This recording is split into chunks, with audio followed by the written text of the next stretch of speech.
What is up, my YouTube fam? It is your boy Curtis back with another video, baby.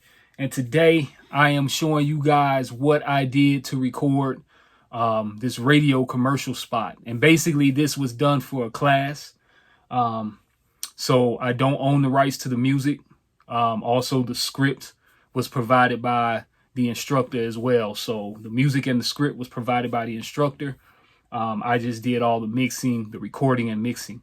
And just kind of want to bring you guys in and show you what I did, you know, to make it sound the way it sounds.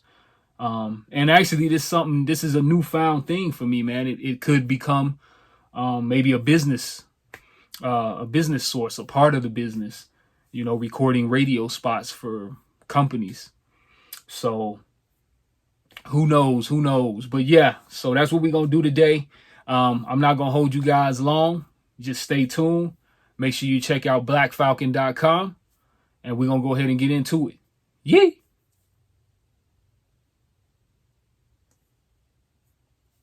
I did everything in Pro Tools as well. So, all right. So, we'll play it. The Audio Workstations course explores the digital audio workstation environment through an overview of digital audio concepts and practices. Students will receive instruction and practical experience with powerful computer-based recording systems, typically found in the modern recording and show production industry.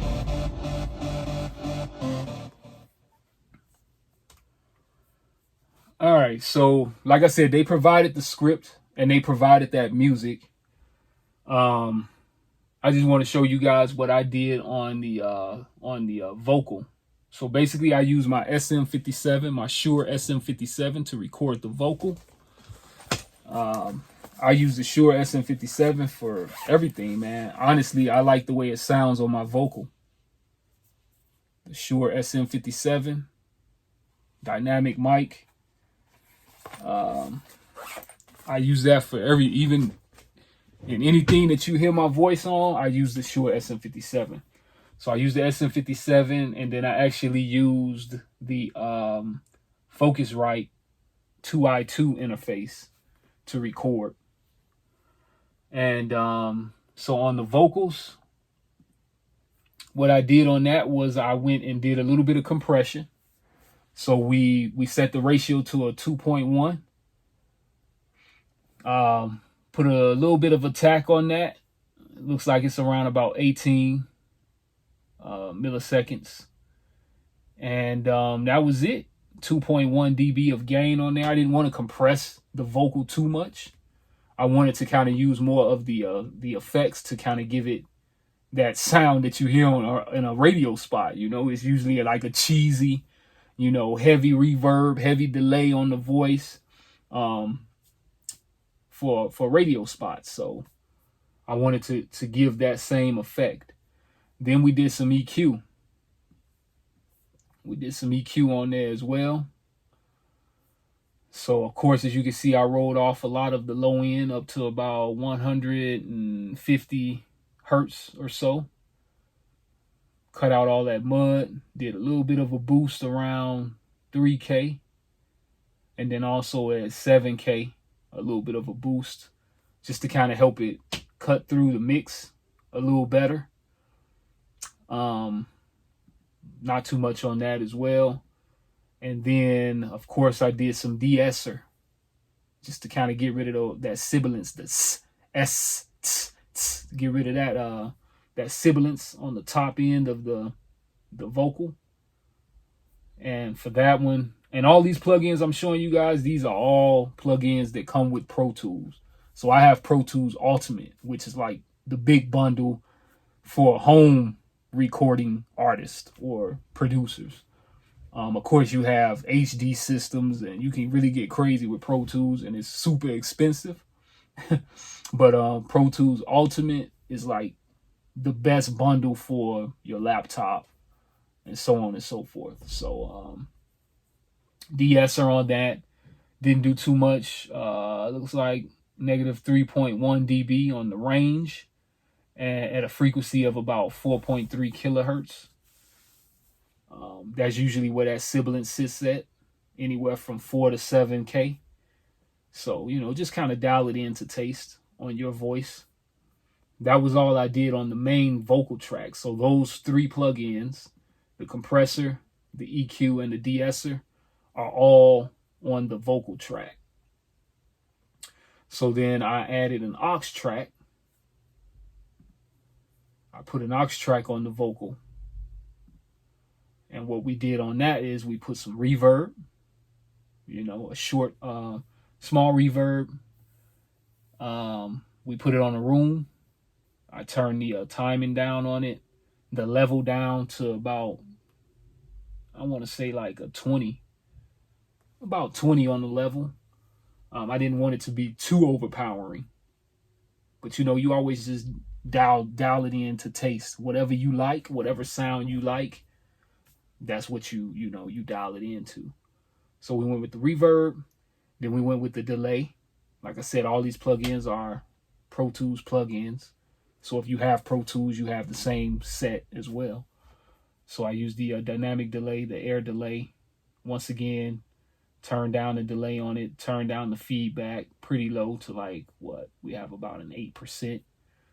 You know, didn't want to over drown the vocal with too much delay.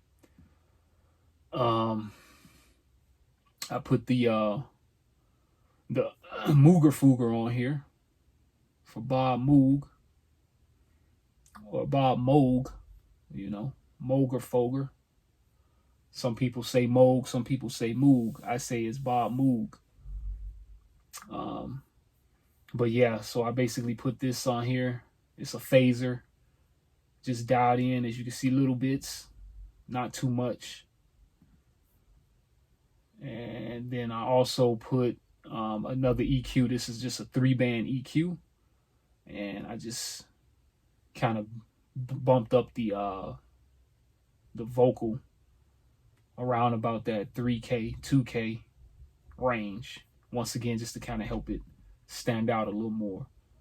And then on the master track, all I put on there is the Fairchild.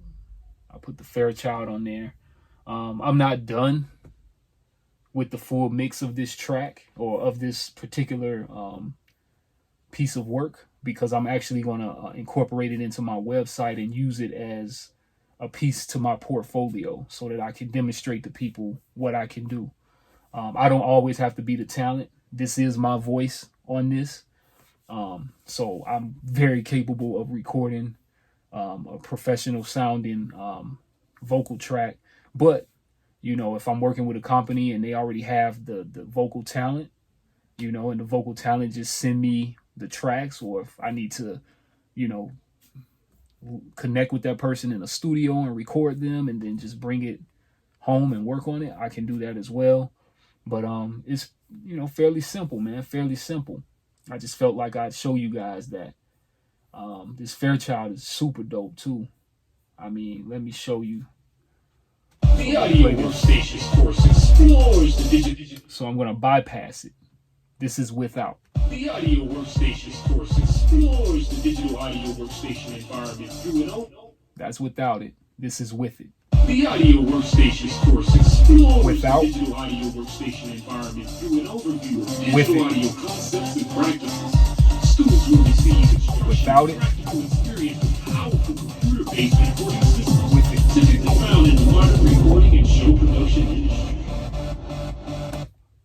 So yeah, I mean, like I said, I'm not done. I'll probably put another little EQ on the master and a limiter to drive the output a little bit more, as far as the gain, push it up a little bit more. But that was pretty much it, man. Like I said, it wasn't a whole lot I put into it, but I just wanted to show you guys that I did the recording fairly simple. Showed you the effects chain that I put on the aux track, and what I put on the main vocal track, and what I put on the master track. And that's pretty much it, man. So hopefully the next video will be a cook up. I haven't really cooked up anything, man. I just kind of been working on this stuff and practicing my cajon. I have a cajon drum, so practicing on my cajon, and that's it, man. So until the next one, y'all, I'll holla at you. Yay.